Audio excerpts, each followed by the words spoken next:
ಏನಾದ್ರೂ ಮಾಡೋಕೆ ಮುಂಚೆನೆ. ಸೊ ಸಾಕಷ್ಟು ಜನ ದೊಡ್ಡ ದೊಡ್ಡ ಆರ್ಟಿಸ್ಟ್ಗಳು ಬಂದ್ಕೊಂಡೆ ಹೋಗಿದ್ದಾರೆ. PRKಗೆ ಮ್ಯಾನ್ ಆಫ್ ದಿ ಮ್ಯಾಚ್ ಅಂತ ಒಂದು ಮೂವಿ ಬಂತು. ಧನಂಜಯ್ ಅವ್ರದ್ದು ಬಡವ ರಾಸ್ಕಲ್, ಆ ವಾಯ್ಸ್ ಅಂದೆ. ಟಗರು ಪಲ್ಯಲು ಬ್ಯಾಕ್ ಗ್ರೌಂಡ್ ಸ್ಕೋರ್ಸ್ ಸೂಪರ್. ಅದೇ ನಿಮ್ದೀಗ ಈ ಕೊಲಾಬರೇಷನ್ಸ್ ವಿಷಯಕ್ಕೆ ಬರೋದಾದ್ರೆ, ಅದೇ ಈಗ PRK ಪ್ರೊಡಕ್ಷನ್ಸ್ಗೆ ಹಾಡಿದ್ದೀರಾ ಅಂತಂದ್ರೆ, ಡಾಲಿ ಧನಂಜಯ್ ಅವ್ರಿಗೆ ಹಾಡಿದ್ದೀರಾ ಅಂತಂದ್ರೆ, ಈಗ ಶಿವಣ್ಣಂಗೂ ಹಾಡಾಯ್ತು. ಸೊ ಅಪಾರ್ಟ್ ಫ್ರಮ್ ದೀಸ್ ಈ ಸಿಂಗಿಂಗ್ ಕೊಲಾಬ್ರೇಷನ್ ಬಿಟ್ಟು ನಾನು ಸಾಕಷ್ಟು ನೋಡ್ತಾ ಇರ್ತೀನಿ ನಿಮ್ಮ ರೀಲ್ಸ್. ಅಂದ್ರೆ ಯಾರ್ಯಾರೋ ಸೀರಿಯಲ್ ಆಕ್ಟರ್ಸ್ಗಳೆಲ್ಲ ಕಾಣಿಸ್ಕೋತಾರೆ ಧಡಾರ್ ಅಂತ, ಸಡನ್ ಆಗಿ ಡ್ಯಾನ್ಸ್ ಮಾಡ್ತಿರ್ತಾರೆ ಅವ್ರ ಜೊತೆಗೆ. ಮತ್ತೆ ವಾಸುಕಿ ವೈಭವ್, ಅದೇ ನೀವು ಹೇಳಿದ್ರೆ ನೀವೆಲ್ಲ ಒಟ್ಟಿಗೆ ಇದ್ದವರು ಅಂತ. ಸಾಕಷ್ಟು ಜನ ಹುಡುಗಿಯ ಜೊತೆಗೆ ರೀಲ್ಸ್ ಮಾಡ್ತಿರ್ತೀರಾ. ಈ ಮನುಷ್ಯನಿಗೆ ಗೊತ್ತಿಲ್ಲದಿರೋ ವ್ಯಕ್ತಿ ಯಾರು ಅಂತ ನನಗೆ ಡೌಟ್ ಬಂತು ಆಕ್ಚುಲಿ. ಹಿಂಗೆ ಇಷ್ಟೊಂದೆಲ್ಲ ನಿಮಗೆ ಪರಿಚಯ ಇರೋದು ಅಂದ್ರೆ ಈ ಸಿನಿಮಾ ಕ್ಷೇತ್ರದಲ್ಲಿ? ಬಿಕಾಸ್ ನಾನು 10 years ಆಯ್ತು ಈಗ ಥಿಯೇಟರ್ ಫೀಲ್ಡ್ಗೆ ಬಂದು. ಕರೆಕ್ಟ್. ಸೊ ಬೆನಕ ಅಂತ ಒಂದು ಥಿಯೇಟರ್ ಟೀಮು. ಸೊ ನಾನು ಬೆನಕ ಅನ್ನೋ ರಂಗಭೂಮಿಲಿ 10 ವರ್ಷದಿಂದ ಇದ್ದೀನಿ. ಅದ್ರ ಜೊತೆ ತುಂಬಾ ಇನ್ನೊಂದು ಧೀಮಹಿ ಅಂತ ಇವಾಗ ವರ್ಕ್ ಮಾಡ್ತಾ ಇದ್ದೀನಿ ಒಂದು 3-4 years ಇಂದ. ಈ ತರ ತುಂಬಾ ರಂಗಭೂಮಿ ಇದಕ್ಕೆ ವರ್ಕ್ ಮಾಡಿ ಎಲ್ಲ ಕಡೆ ಹೋಗಿ. ಸೊ ನಮ್ ಬೆನಕ ಅನ್ನೋ ಟೀಮಿಂದ ಯಶ್ ಅವರು ಹೌದು ಸೇಮ್ ಟೀಮ್.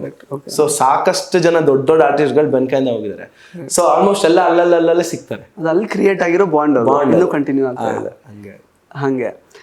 ಸೊ ಇನ್ನು ಆಕ್ಚುಲಿ ಇವಾಗ PRK ಮತ್ತೆ ಡಾಲಿ ಧನಂಜಯ್ ಅವರಿಗೆ ನೀವು ಮಾಡಿರೋ ಪ್ರಾಜೆಕ್ಟ್ ನನಗೆ ಅದು ಗೊತ್ತಿಲ್ಲ, ಸಾರಿ, ಅದು ಯಾವ್ದು ಅಂತ ಹೇಳ್ತಾರೆ? PRKಗೆ ಮ್ಯಾನ್ ಆಫ್ ದಿ ಮ್ಯಾಚ್ ಅಂತ ಒಂದು ಮೂವಿ ಬಂತು. ಸತ್ಯ ಪಿಕ್ಚರ್ಸ್, ಸತ್ಯಪ್ರಕಾಶ್ ಅವ್ರದ್ದು. ಅದಕ್ಕೆ ವೈಭವ್ ಅವರು ಮ್ಯೂಸಿಕ್ ಮಾಡಿದ್ರು. ಕರೆಕ್ಟ್. ಅವಾಗ ಮ್ಯಾನ್ ಆಫ್ ದಿ ಮ್ಯಾಚ್ ಅಲ್ಲಿ ಏನಾದ್ರೂ ಮಾಡೋಕೆ ಮುಂಚೆನೆ ಆ ಸಾಂಗ್ ಅಂತ ಒಂದು ಬರುತ್ತೆ. ಅದು ವೈಭವ್ ಅವರು ಆಡ್ತಾರೆ. ಅದಾದ್ಮೇಲೆ ಇನ್ನೊಂದು ಕ್ಯಾರೆಕ್ಟರ್, 2 ಕ್ಯಾರೆಕ್ಟರ್ ಸಾಂಗ್ ಅದು. ಸೊ ಇನ್ನೊಂದು ಕ್ಯಾರೆಕ್ಟರ್ ನಾನು ಹಾಡೋದು. ಸೊ ಅದೊಂದು ಸಾಂಗ್ ಆಯ್ತು PRKಲಿ.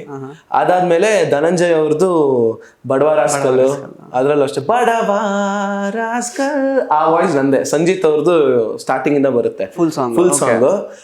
ಒನ್ ಅಂಡ್ ಓನ್ಲಿ ಬಡವ ರಾಸ್ಕಲ್, ಅದರಲ್ಲಿ ನಾನು ವೈಭವ್ ಎಲ್ಲ ಹಾಡಿದ್ವಿ. ಸೊ ಮೇಜರ್ ಆಗಿ ನನ್ನ ವಾಯ್ಸೇ ಕೇಳಿಸುತ್ತೆ ಅದು.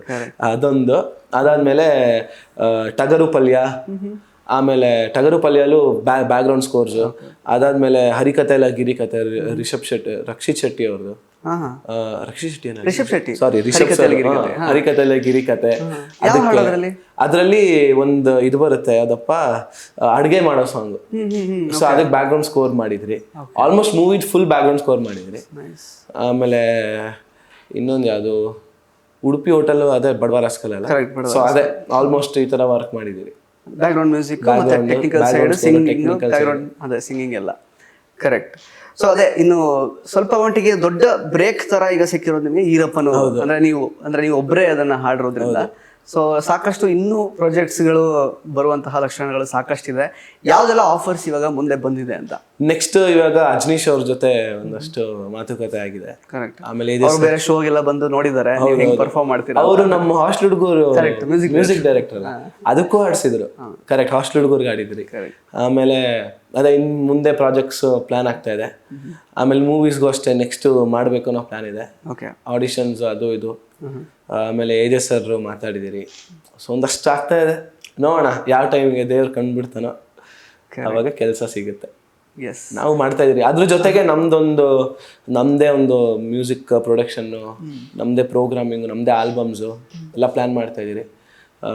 ಒಂದು ಟೈಮ್ ನೋಡ್ಕೊಂಡು ಶುರು ಮಾಡ್ತೀವಿ.